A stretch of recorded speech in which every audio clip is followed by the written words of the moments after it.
히브리서 11장 1절에서 3절입니다.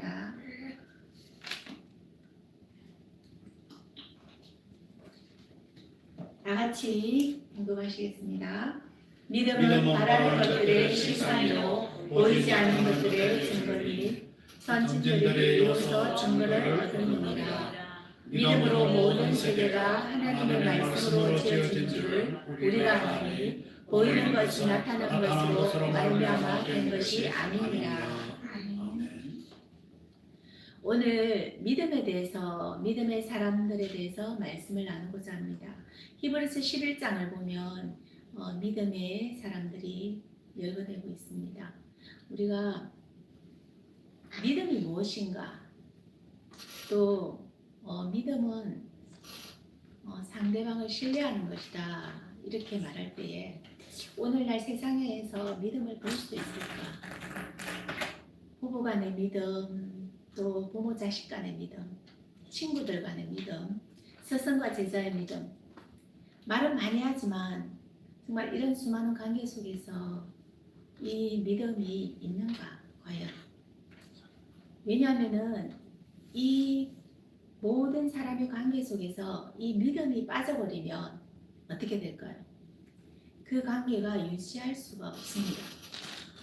우리가 사기꾼이나 거짓말쟁이와 깊은 교제를 할 수가 없잖아요.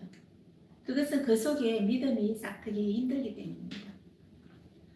예를 들면 여기에 사랑하는 사람이 있다고 한번 생각을 해봅시다.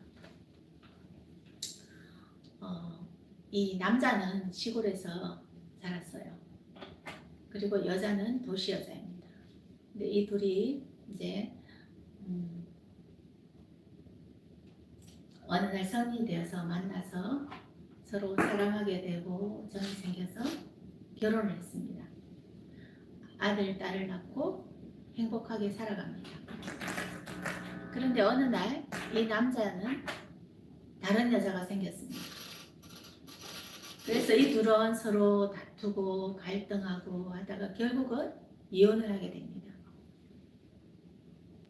남자는 다른 여자와 새로운 가정을 만들고 여자는 이 두 자녀를 데리고 혼자 살게 됩니다. 그러면 이 두 사람이 이혼한 후에 어떤 삶을 살게 되겠습니까? 이전보다 더 행복해졌을까요? 먼저 남자의 삶을 한번 들여다보겠습니다. 이 남자는 다른 사람과 만나서 가정을 이루었지만 여전히 전 부인과 자기 자녀들에게서 자유로울 수가 없습니다. 왜냐하면 자신의 자녀가 다 자랄 때까지 양육비를 지급해야 되고, 그리고 이혼을 했지만 또 한 번씩 만나서 아버지로서 이 아이들에 대한 책임감을 또 져야 됩니다. 그리고 또 다른 부인에게서 또 자녀를 낳았어요. 그러면 이 사람은 또 더 열심히 일해서 새 자녀를 돌봐야 됩니다. 과연 이 사람은 행복할까요? 더 힘들겠죠. 여자 쪽에서 한번 보겠습니다. 여자는 이제 결혼해서 살다가 결혼했을 때는 남편이 경제활동을 하기 때문에 걱정 없이 자녀들을 키우면서 가정을 꾸리고 별 어려움 없이 살았겠죠. 힘든 일이 있으면 남편과 상의하고 문제를 해결하고, 그런데 이혼을 하고 나서는 자녀를 키우기 위해서 생활 전선에서 돈을 벌어야 되고 자녀의 문제도 오롯이 혼자서 거의 안고 가야 됩니다. 얼마나 힘들겠습니까? 제가 오늘 예로 든 이 이혼 가정의 비극은 어디에서 시작되었다고 보십니까? 바로 이 남자와 여자는 서로 믿음이 깨어져 버린 것입니다. 그들은 얼마의 돈도 있었고 사랑하는 자녀도 있었고 사회적으로 지위도 있고, 그렇지만 이 사람은 더 이상 이 두 사람은 이 가정을 유지해 나갈 수가 없는 것입니다. 부부로서의 관계를 유지해 갈 수가 없는 것입니다. 왜 그렇습니까? 가장 중요한 믿음이 깨어져 버렸기 때문입니다. 이처럼 사람과 사람 사이에서 믿음은 너무나도 중요합니다. 한번 믿음을 잃어버리면 회복이 힘듭니다.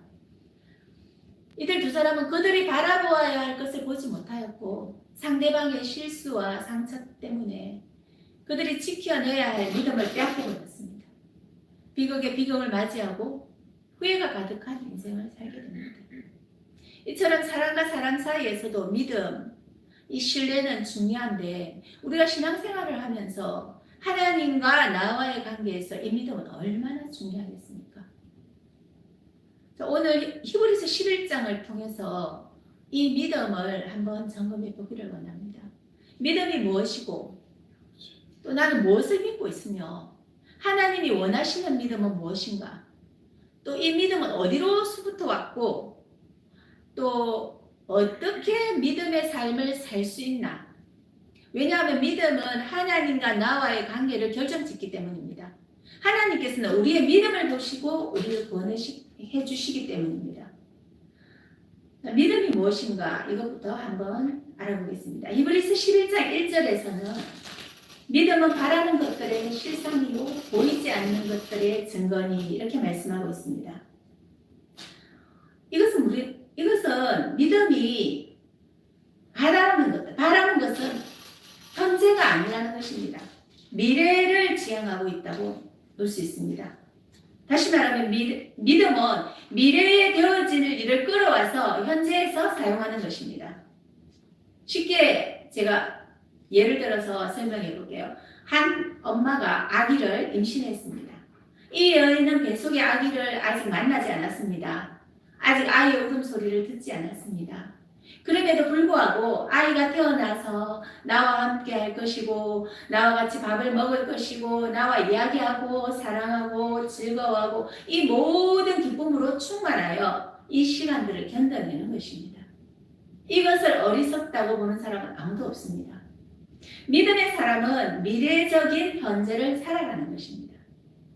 그러면 믿음은 우리에게 꼭 필요한 것이고 이 믿음이 없다면 우리가 실패할 수밖에 없는데 그러면 우리는 무엇을 믿는가 과연?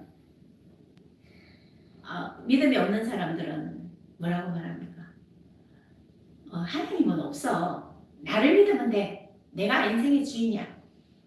그것이 맞는 말일까요? 아닙니다.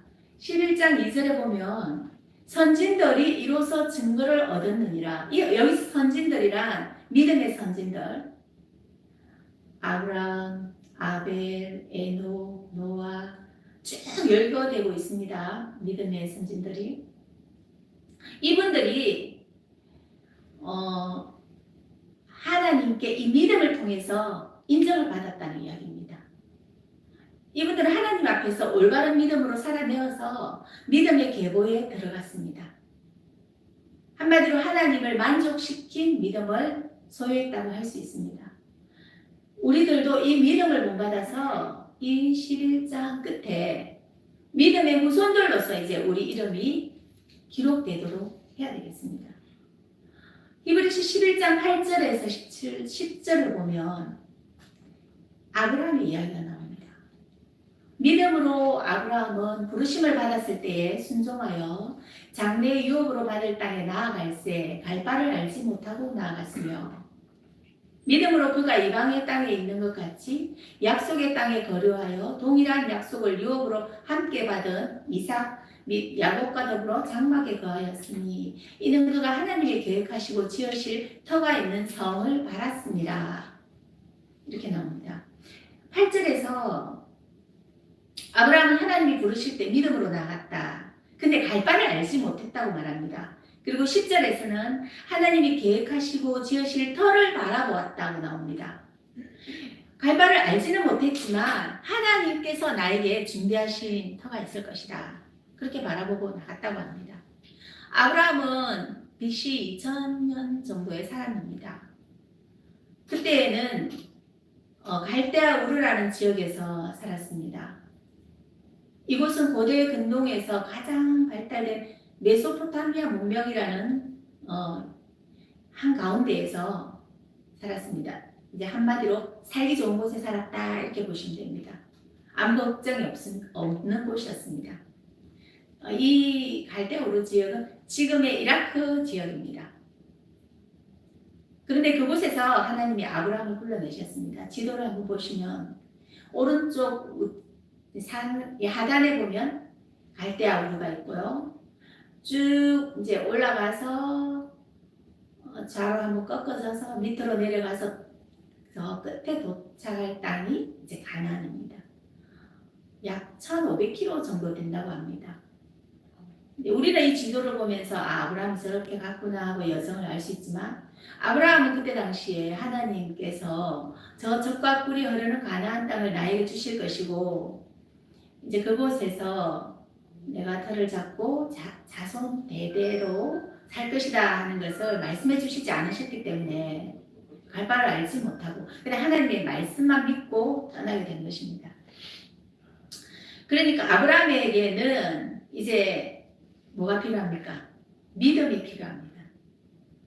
모든 이 메소포타미아 문명의 한가운데 있던 이 잘 살고 잘 먹고 잘 살던 땅에서 모든 기득권을 포기하고 오직 하나님의 약속 하나만 붙들고 이제 가야 됩니다. 쉬운 게 아닙니다. 마치 아기 엄마가 아기를 낳을 때까지 입덧을 합니다.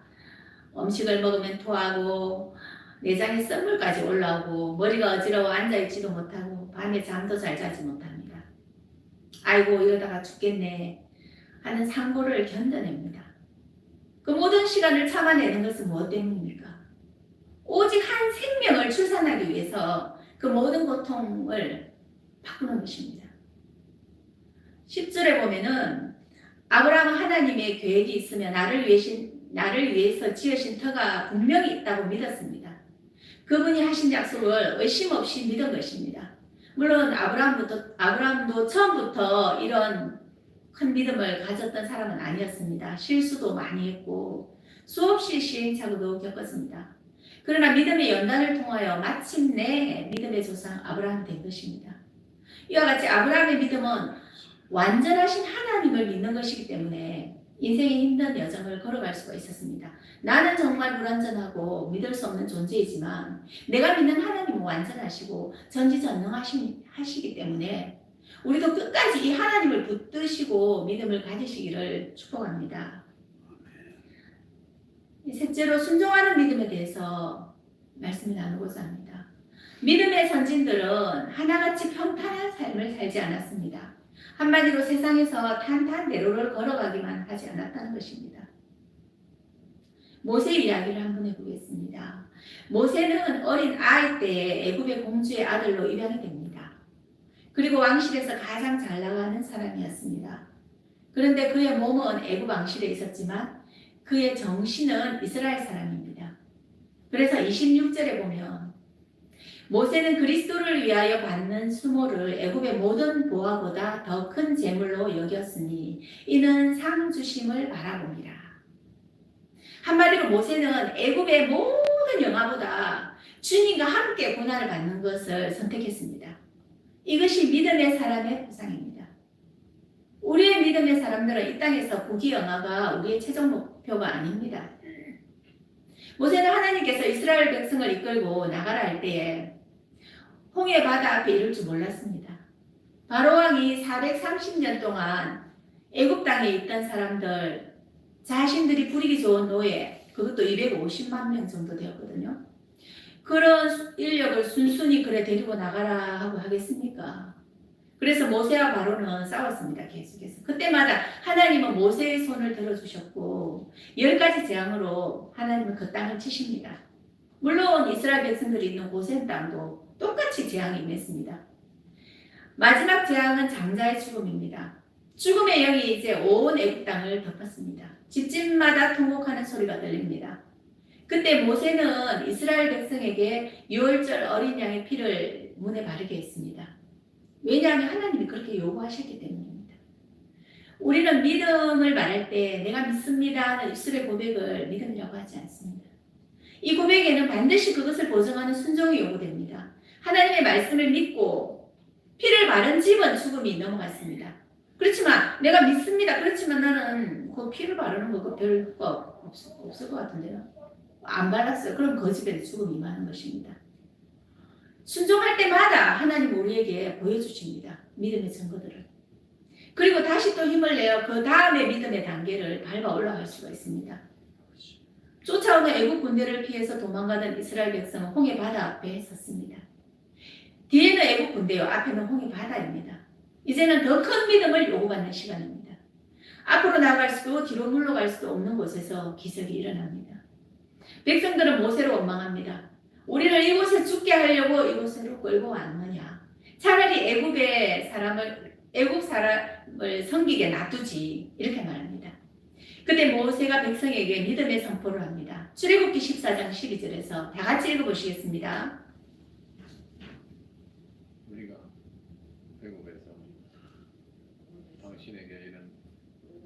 우리가 애굽에서 당신에게 이런 말이 이것이 아니냐. 이러기를 우리를 내버려 두라. 우리가 애국 사람을 섬길 것이라 하지 아니하느냐. 애국 사람을 섬기는 것이 광야에서 죽는 것보다 낫겠노라. 예, 이렇게 원망합니다. 그때 모세는 너희는 두려워하지 말고 가만히 서서 여호와께서 오늘 너희를 위하여 행하시는 구원을 보라. 너희가 오늘 본 애국 사람을 영원히 다시 보지 아니하리라. 이 말은 무슨 말입니까? 이스라엘 백성은 구원받고 오늘 애국 군대는 여기서 다 죽는다. 이렇게 말합니다. 그리고 모세가 바다를 향해서 손을 내밀었을 때 바다가 갈라져서 마른 땅같이 그 바다를 건너갑니다. 우리가 때때로 믿음으로 살고자 할 때 우리의 가족들이나 친구들이 나에게 비난의 말을 합니다. 그럴 때마다 모세처럼 잠잠히 하나님 말씀에 더 집중해야 하는 시간입니다. 그러면 하나님은 그 다음을 말씀하십니다.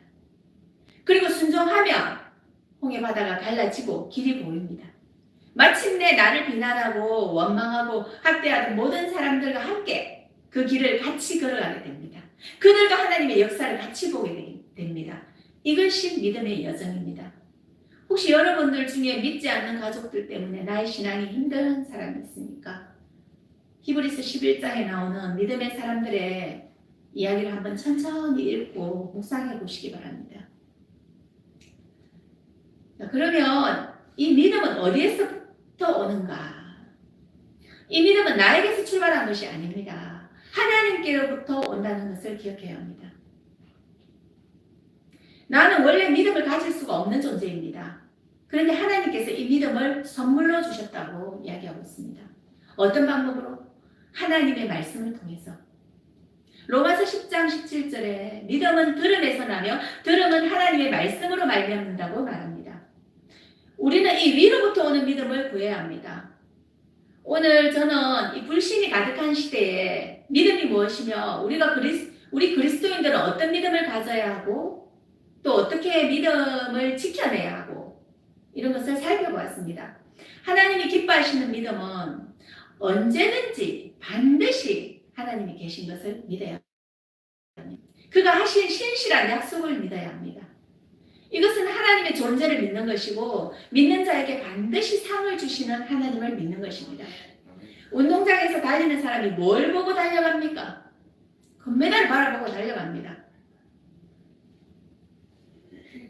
우리가 무엇을 보고 믿음의 여정을 달려갑니까?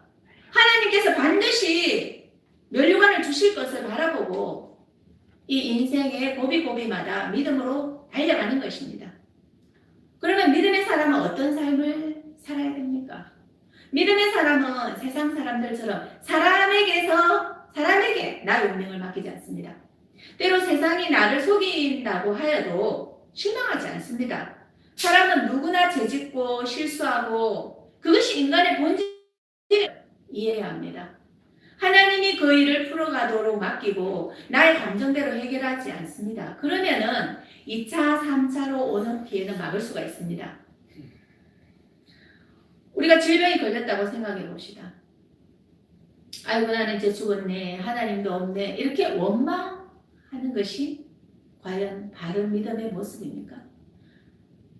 그럴 필요 없습니다. 어차피 다 인간은 일찍 가느냐 늦게 가느냐 그거 차이지 다 죽습니다. 죽을 수도 있고 또 살 수도 있습니다. 그래서 오히려 여기까지 건강하게 살아왔던 것을 감사하면 됩니다. 그리고 내 삶에서 정리해야 될 것을 찾습니다. 지금껏 내가 내 몸을 해롭게 했던 것이 무엇인가? 술이나 담배나 게으름이나 잘못된 습관들이 있으면 끊으면 됩니다. 이제는 하나님 앞에 겸손하게 내 몸을 맡깁니다. 나의 몸을 성전되게 해서 나를 통하여 하나님께 예배합니다. 또 어떤 때는 물질로 힘들 수도 있겠죠. 그렇지만 성경이 무엇이라고 말합니까? 우리는 어떠한 상황 속에서도 믿음이 있다면 승리할 수 있습니다. 하나님은 우리 환경을 통하여 우리 믿음을 테스트하십니다. 믿음의 연단을 통하여 한 계단 한 계단 믿음을 상승하고 마침내 장성한 분량까지 자라갑니다. 아직도 1단계를 넘지 못하고 계속 넘어지는 곳에서 또 넘어지고 실패한 곳에서 또 실패한다면 신앙생활의 연수와 상관없이 그 사람은 어린아이 수준입니다. 하나님은 그런 사람을 쓰실 수가 없습니다. 우리는 믿음 따로 삶 따로 살 수 없습니다. 반드시 믿음에는 순종이 따라가요. 매일매일 믿음의 경주에서 승리하여서 믿음과 함께 삶의 아름다운 열매를 맺는 저와 여러분 되시기를 축복합니다. 하나님 마음에 쏙 드는 믿음의 여러분들 다 되시기를 축복합니다. 기도하겠습니다. 하나님 감사합니다. 지금까지 살아온 거 돌아보니 너무 죄송합니다. 믿음으로 하나님을 기쁘시게 하기보다 나의 뜻대로 살아서 넘어지고 실패한 시간들이 더 많았으면 회개합니다. 이제는 기록된 말씀을 통하여 하나님의 약속을 붙들고 순종의 믿음으로 살겠습니다. 어려운 재판장 되신 주님께서 우리에게 주실 면류관을 기대하면서 인생길 고비고비마다 믿음으로 살아가며 승리하도록 도와주시옵소서. 모든 것 감사드리오며 예수 그리스도 이름으로 기도드립니다. 아멘.